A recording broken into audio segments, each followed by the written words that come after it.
Greetings and welcome back to Curiosities Obscura. We're thrilled to have you with us for another exciting exploration. Please don't forget to like, click the bell icon, and subscribe to stay updated with our latest adventures. Now, without further ado, let's get started.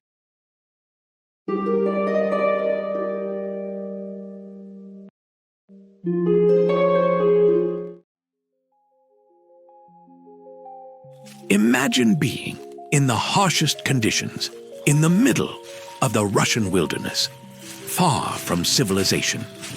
What happens when a group of experienced adventurers, skilled in the ways of the mountains, mysteriously dies in the snow, leaving behind more questions than answers? What caused this? Was it something natural? Something beyond their control? Or was it something darker? The Dyatlov Pass incident is one of the most chilling, puzzling mysteries of the 20th century.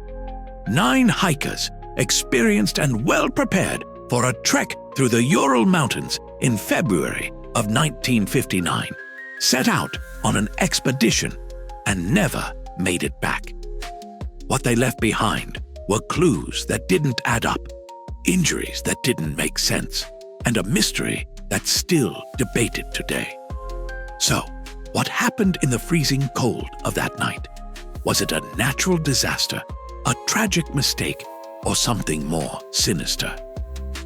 Today, we're diving into the strange and eerie events of the Dyatlov Pass incident, a case that defies explanation and continues to intrigue the curious minds of the world. Let's explore the facts, theories, and contradictions, and maybe, just maybe, we'll get closer to understanding what really happened. So let's start with what we know for sure. On February 1st, 1959, a group of 9 hikers led by Igor Dyatlov embarked on a skiing expedition into the Ural Mountains in Soviet Russia. These weren't amateurs.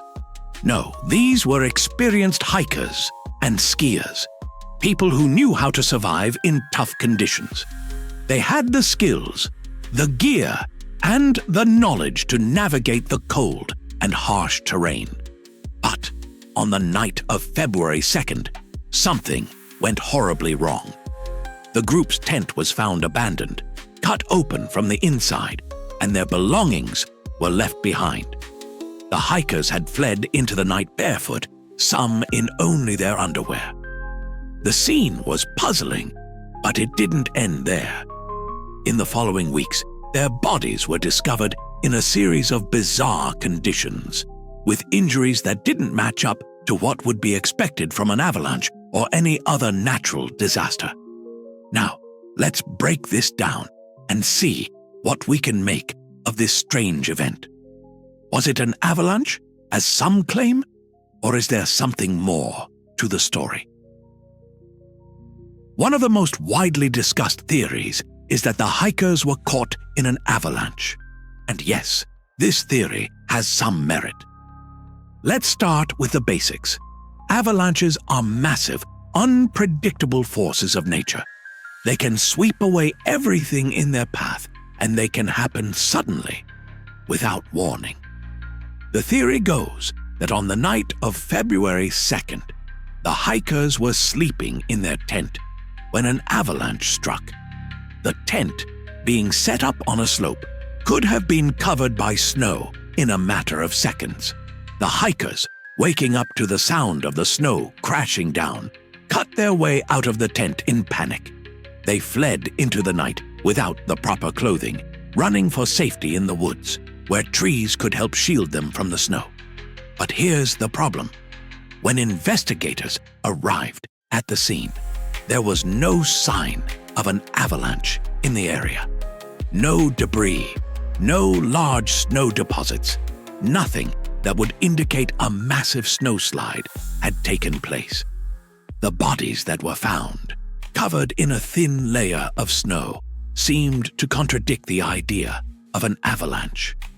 If there had been a powerful avalanche, the bodies would have been swept away or buried deep under snow, and it would have left a trail of destruction that would have been hard to miss.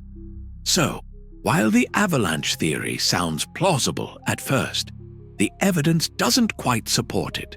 And to make things even stranger, the bodies didn't show signs of the kind of injuries you'd expect from an avalanche.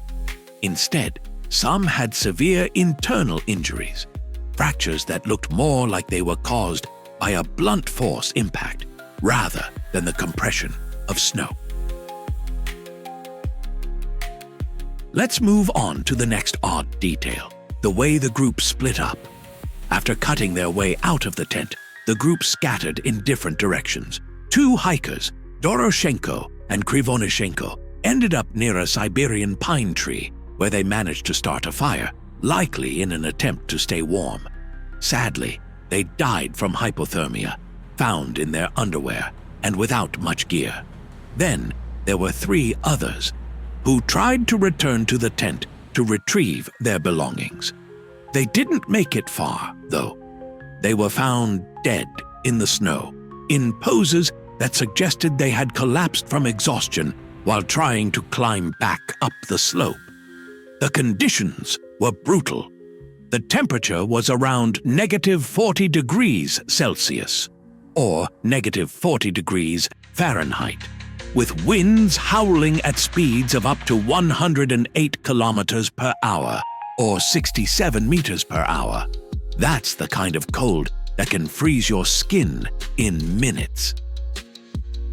Finally, the last four hikers were found further down the slope, buried under several meters of snow. Their injuries were even more puzzling. Three of them had severe internal damage, including broken ribs, but with no external injuries. One of them had a fractured skull. Another had a crushed chest. The injuries were so severe that they resembled the kind of trauma you'd expect from a car crash, but with no visible wounds on the outside. It was as if they had been hit by a massive force, but no one could figure out where that force had come from. But wait, there's another theory that could explain what happened, one that doesn't rely on an avalanche.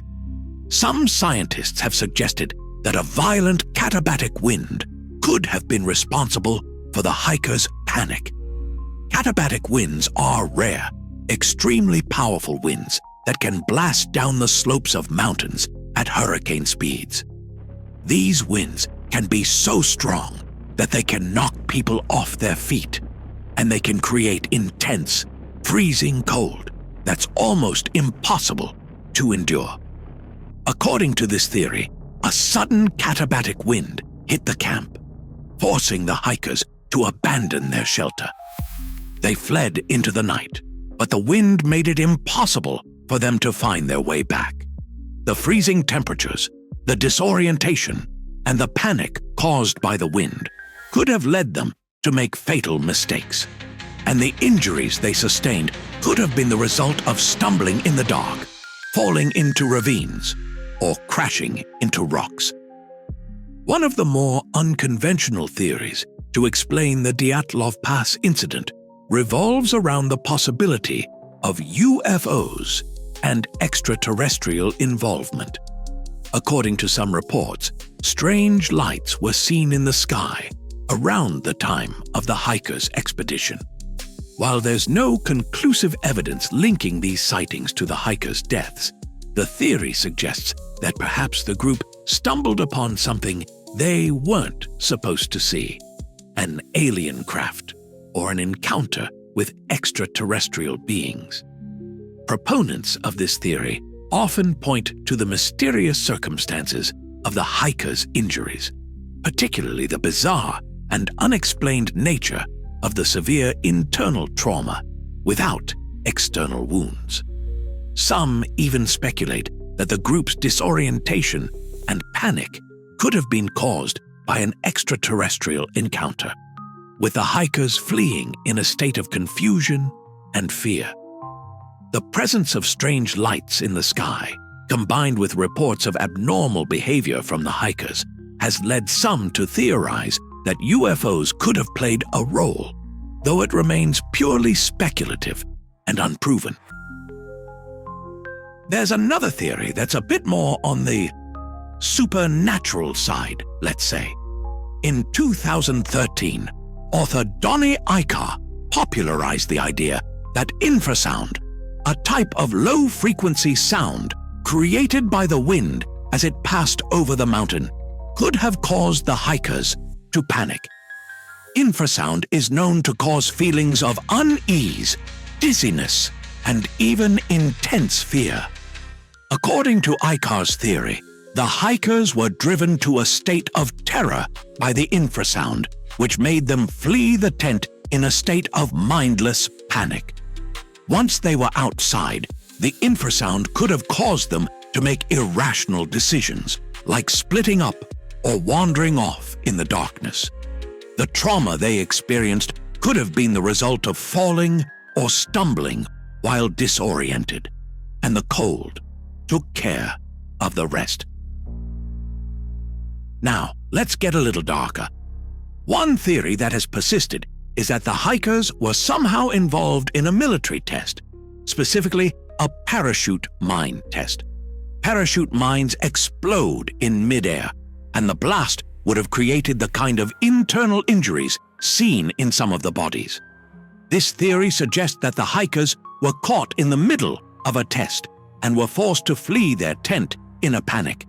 Some even claim to have seen strange lights in the sky around the time of the incident, possibly military aircraft or parachute mines. Whether or not there's any truth to this theory is still up for debate, but it raises some unsettling possibilities. And with that, we conclude our exploration into the Dyatlov Pass incident, one of the most chilling and perplexing mysteries of the 20th century. Join us in our next venture on Curiosities Obscura, quenching your thirst for curiosity as we continue to showcase the curiosities, oddities, and mysteries that shape our world. Until then, may your curiosity illuminate your path. Thank you.